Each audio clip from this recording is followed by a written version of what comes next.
नमस्ते साथीहरू। नेपालीमा डरलाग्दो कथाहरू सुन्नको लागि मेरो च्यानललाई लाइक, सब्स्क्राइब गरेर बेल आइकन अन गर्नुहोस्। माछा मार्ने प्रविधि विश्वभरि चल्दैछ र चलिआएको छ। नेपालमा पनि यो प्रविधि छ, तर यस्तो घटना कहिले सुनेको थिएन। जुन नेपालको सुदूरपश्चिमको पहाडी क्षेत्रमा एउटा प्राचीन गाउँ थियो। गाउँको नाम शान्तपुर थियो। त्यो गाउँको नजिक एउटा नदी थियो। त्यो नदी शान्त स्वभावको नदीको लागि परिचित थियो। तर आज पनि गाउँका बुढापाकाहरू त्यो नदीको मोडको बारेमा खुलेर कुरा गर्न डराउँथे। नदीको एउटा मोड थियो। दिनको समयमा त्यो मोड शान्त देखिन्थ्यो, तर रातमा त्यसबाट अनौठो आवाजहरू निस्कन्थे, मानव कसैले पानी मुनिबाट सास फेरेको हो। जस्तै कसैको भारी सास फेर्दा कसैको रोएको आवाज वा कसैको मन्द आवाज निस्किन्थ्यो। गाउँका मान्छेहरू भन्थे कि तीन पुराना आत्माहरू नदीको मोडमा बाँधिएका छन्। तर वास्तविक डरलाग्दो कथा त्यो रात सुरु भयो जब चार साथीहरू रमेश, रोहन, श्याम र राम राति माछा मार्न नदीमा गए। चार साथीहरूले ठुला माछाको बारेमा धेरै पहिलेदेखि सुनेका थिए। मानिसहरूले भने कि रातमा यति ठुला माछाहरू नदीको मोड नजिकै भेटिए कि एकजनाले पनि तिनीहरूलाई तान्न सक्छ। रमेश भने, हामी डराउने होइन, माछा मार्न आएका हौँ। त्यहाँ कुनै भूत वा दुष्ट छैन। गाउँलेहरूले तिनीहरूलाई रोक्दै रहे, तर राति 8 बजे चारैजना टर्च, जाल र भाला लिएर निस्के। बाटो सुनसान थियो। केवल किराको आवाज र टाढाबाट कुकुर फुकेको प्रतिध्वनि मात्र सुनिन्थ्यो। नदीको मोडमा पुग्ने बित्तिकै नदीको रङ परिवर्तन भयो। पानीमा उज्यालो हुँदा कालो होइन, तर निलो कालो देखिन्थ्यो। अनौठो। रोहन पानीमा प्रवेश गर्ने पहिलो व्यक्ति थिए। एक क्षणपछि उनले भने, साथी हो, तल केही चलिरहेको छ। यो ठुलो माछा हुनुपर्छ। तर अर्को क्षण पानी हिंसक रूपमा कम्पन भयो। कसैले नदीको तलबाट उसको खुट्टा समातेको जस्तो महसुस भयो। रोहन चिच्याए, साथी हो, रोक्नुहोस्, यो के हो? तीनजना साथीहरू दौडे, तर पानी शान्त थियो। रोहन काँप्दै भने, कोही त्यहाँ थियो, कसैले मलाई तान्यो। तीनजना हाँसे, तर तिनीहरूको हाँसो धेरै समय टिकेन। रातिको 9 बजिसकेको थियो। अचानक नदीको बीचबाट एउटा मधुरो आवाज आयो, रोइरहेको, मानव गहिरो पानी तलबाट एउटी महिला रोइरहेकी छिन्। आवाज नदीको छालसँगै उठ्यो र मोडमा रोकियो।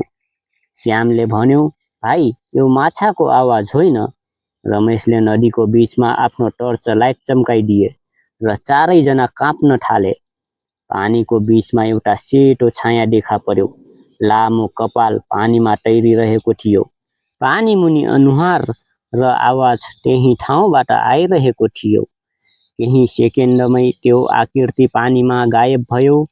धेरै वर्ष पहिले नदी पार गर्ने क्रममा एउटी केटी डुबेकी थिइन्। मानिसहरूले भने कि उनको आत्मा अझै पनि त्यही ठाउँमा छ र यो ठाउँमा जो आउँछ उसलाई सताउँछ। उनी रातमा माछा मार्नेहरूको शिकार गर्छिन्। चार साथीहरूले अब यो त्यही आत्मा हो भनेर शङ्का गर्न थाले। श्यामले फुसफुसाउँदै भने, हामी फर्कनु पर्छ। तर रमेश बलियो र जिद्दी थियो।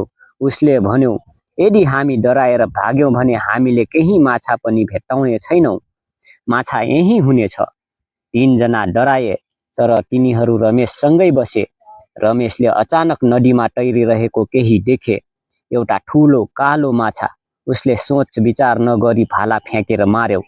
पानी रातो भयो, तर अर्को क्षण निलो कालो पानीबाट 3 सेता हात निस्किए।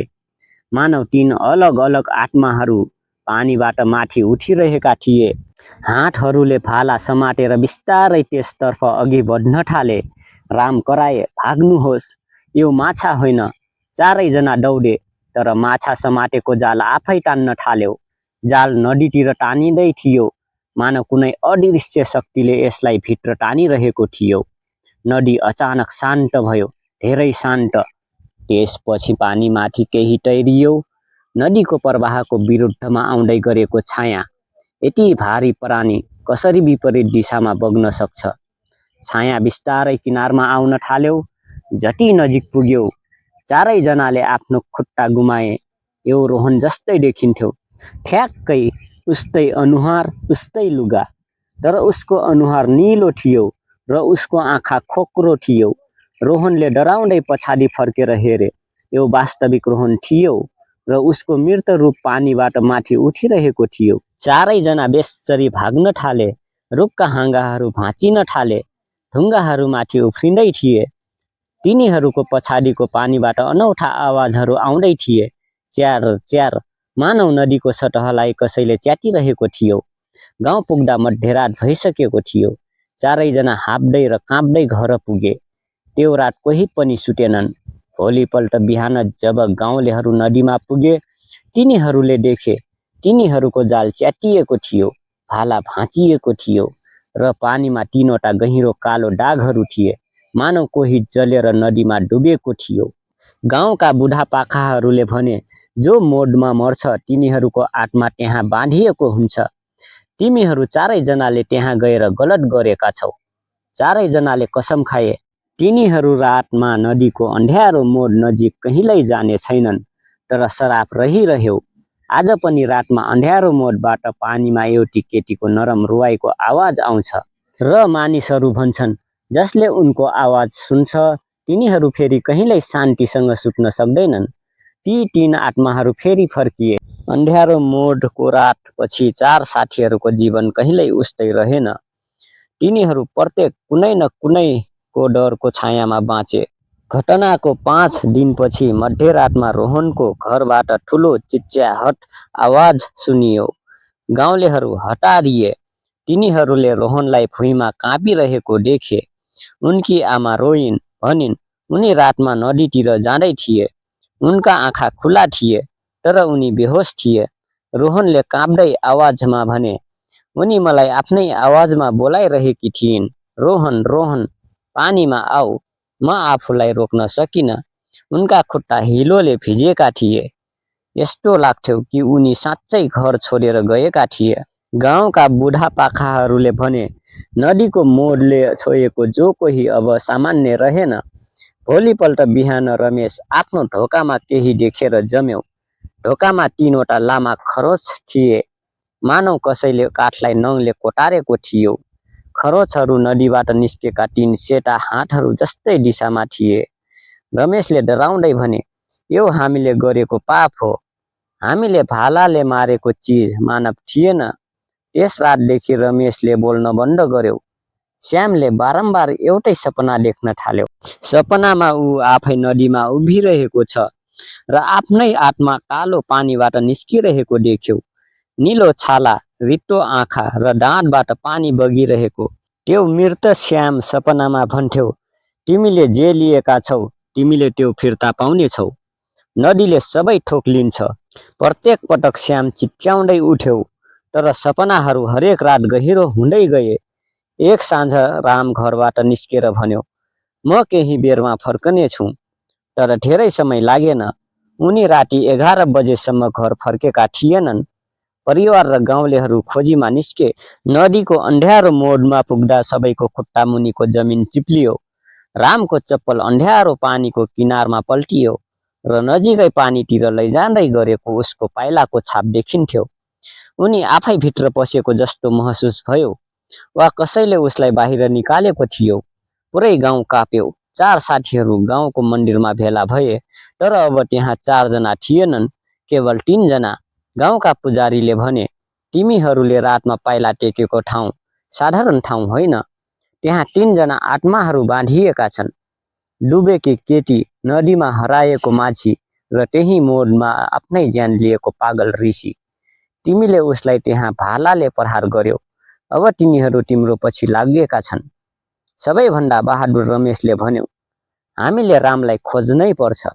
यदि हामी गएनौँ भने ऊ पनि मर्नेछ। तर पुजारीले तिनीहरूको बाटो रोके। रातमा अन्ध्यारो मोडमा जानु मृत्युलाई निम्तो दिनु हो। रमेश भने, हामीले गल्ती गर्यौं।